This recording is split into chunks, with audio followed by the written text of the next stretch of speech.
जय श्री कृष्णा, जय श्री राधे। बांके बिहारी जी के दासानुदास अरुण शर्मा की तरफ से आप सभी को श्री राधे राधे। आज मैं आपको बरसाना धाम के एक संत की कहानी सुनाने जा रहा हूं। बरसाना में एक बुजुर्ग संत रहा करते थे। उनसे बेचारों से बहुत मुश्किल से चला जाता था। राधा रानी जी के अनन्य भगत थे। सुबह उठते, नित्य क्रिया से फारग होकर वो सीधे श्री राधा रानी जी के चले जाते। उससे पहले वो ना अन्न ग्रहण करते ना जल ग्रहण करते। एक दिन उनके मन में एक विचार आया कि राधा रानी जी के मंदिर में कई भगत लोग आते हैं और हर भगत अपनी सामर्थ्य के अनुसार, अपने भावानुसार कुछ ना कुछ भेंट लेकर आता है, लेकिन मैंने आज तक राधा रानी जी को कुछ भी भेंट में नहीं किया। मन में यह निश्चय किया कि मैं राधा रानी को भेंट क्या करूं।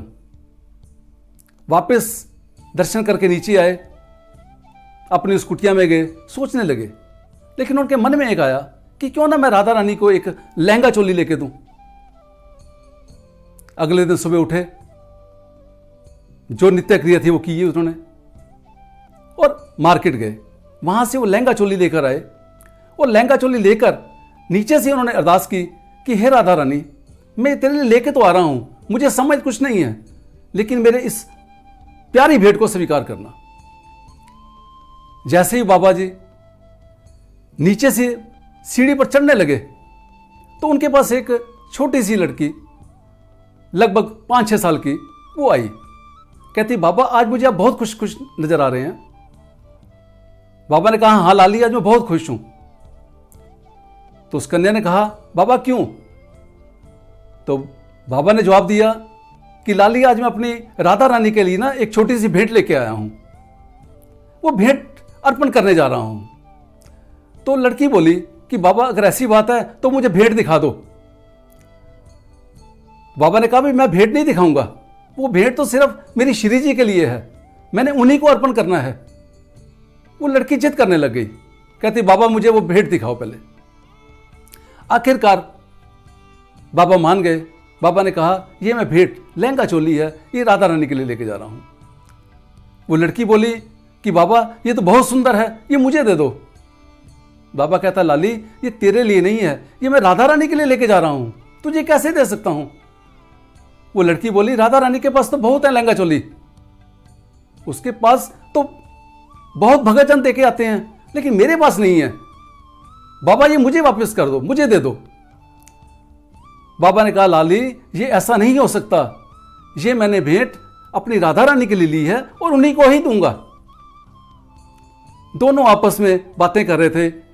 इतनी देर में जो लड़की थी उसने झपट कर जो लहंगा चोली बाबा जी के हाथ में थी उसको छीन लिया और छीन कर दौड़ गई। बाबा जी ने पीछे से आवाज लगाई, लाली लाली रुक जा, ये मेरी श्री जी के लिए थी, ये क्या कर रही है? वो लड़की नहीं रुकी और दौड़ गई। बाबा जी को बड़ा दुख हुआ। बाबा जी ने कहा, मैंने इतने साल तपस्या कर रहा था, मैंने आज तक श्री जी के चरणों में कुछ भी अर्पित नहीं किया, आज पहली बार एक भेंट लेके जा रहा था तो ये लड़की लेके चली गई, अब मैं क्या करूं? जो बरसाने धाम को राधा रानी के महल की तरफ सीढ़ियां जाती हैं, वो वहां पर बैठ के बाबा रोने लग गया। उतनी देर में 3-4 साधु लोग जा रहे थे। उन्होंने कहा, बाबा जी क्या बात, आज आप रो रहे हो? खैर तो है, आप स्वस्थ तो हो, कोई दिक्कत है तो हमें बताओ। बाबा जी ने कहा, मैं सब कुछ ठीक है, लेकिन मेरे साथ आज ऐसा हुआ कि मैं एक भेंट लेके राधा रानी के लिए जा रहा था।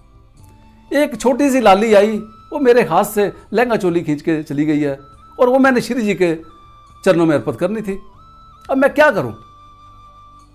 बाबा ने कहा, कोई ऐसी बात नहीं है, आपके मन में ये भाव आ गया कि राधा रानी को मैंने अर्पण करना था, तो कोई बात नहीं, कल आप दोबारा ले आना और वो अर्पण कर देना। बाबा जी को थोड़ी सी तसल्ली दी उन्होंने। वो भी बाबा जी के साथ साथ ऊपर चलती है। जैसे राधा रानी जी के महल में पहुंचे, अब बाबा जी ने नजरें नीचे झुकाई हुई थी, आंखों में आंसू थे। वो राधा रानी जी के साथ नजरें नहीं मिलाना चाहते थे कि जिंदगी में पहली बार वो एक राधा रानी के लिए भेंट लेके आ रहे हैं और वो उसको भी नहीं लेके आ सके। नजरें झुकी हुई थी, आंखों में आंसू थे।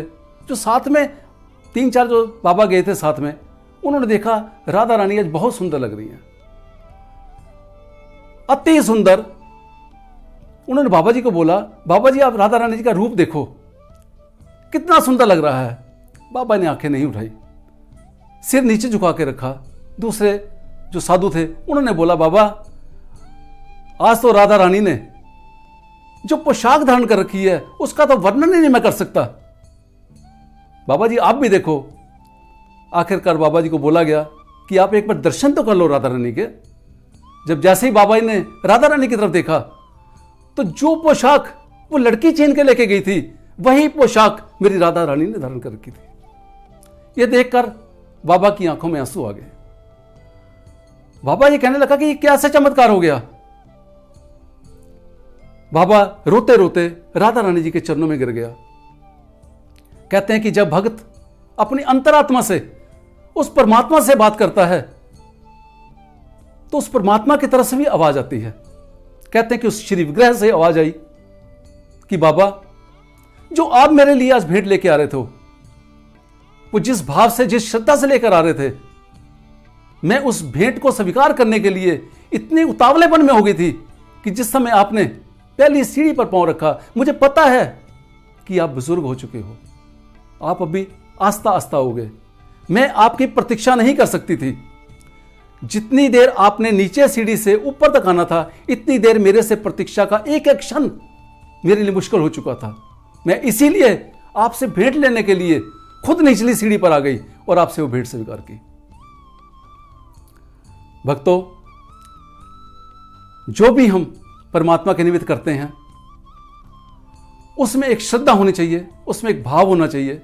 अगर हम भाव से समर्पित करते हैं तो अगर हम एक कदम चलते हैं तो वो परमपिता परमात्मा या वो जगत जननी हमारे लिए 100 कदम आकर हमारे साथ हमारे से स्वीकार करने के लिए तैयार है।